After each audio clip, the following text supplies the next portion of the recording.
Patrolling the streets with a clear purpose, I deploy hundreds of soldiers into battle, alternating from pen to spray, maneuvering around the city at a frantic pace.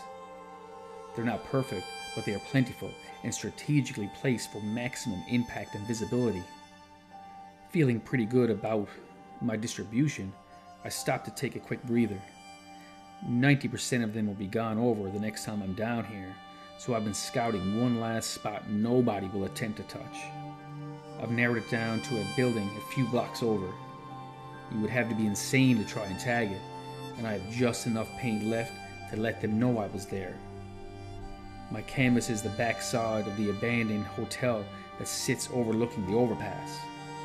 It's about 12 stories, and I already saw access through a small open window on the first floor. Before entering, I run around to the east side of the building to paint a large black arrow on the brown grass directly in the middle of my new target wall. I will need a strategic direction in a couple of minutes. I have no idea what hostile demons wait for me on the inside, but what awaits me on the top floor will be worth the climb. Reaching through the busted up glass window, I set my backpack inside on the cracked concrete floor. Jumping up on the windowsill like a superhero, I take a quick scan of the area to make sure I'm alone. In the short distance, my shadow hangs on the wall like an interactive painting. I almost forget where I am for a moment, moving inside the shadowy frame. Leaping from the window, I remove myself from the stage and plant 2 feet on the floor. Staying low with my right hand touching the cement, the dust from the descent creates a cloud around my Spider-Man-like pose. With only darkness occupying the space, I move to the staircase in the far right corner of the deserted building. The interior walls on the first floor are covered in graffiti, but I don't have time to sit back and enjoy the colors right now. I may not be the first one to invade this site, but I promise I will be the most daring.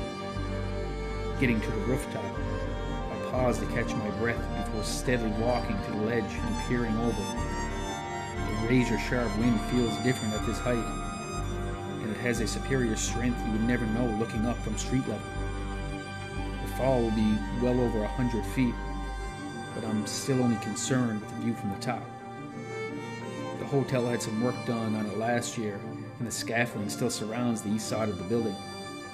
The owners just gave up trying to restore it after a couple of fires.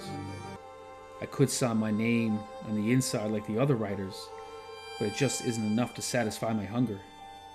I need to write my name where the other writers won't dare go over. The structural integrity of the scaffolding is probably the reason why nobody has ever attempted to tag the outside of this wall. It may be the reason I don't make it home tonight. The east side of the building has no windows but faces the city overlooking the overpass. It has the perfect mix of insanity and visibility. You would need a scissor lift or be completely crazy to take a step down on this pieced together walkway. With no access to machinery, my only option is to find my footing and walk. The only way down to the scaffolding is to scale the ledge and lower my body to the loosely placed wooden planks running along the steel pipes.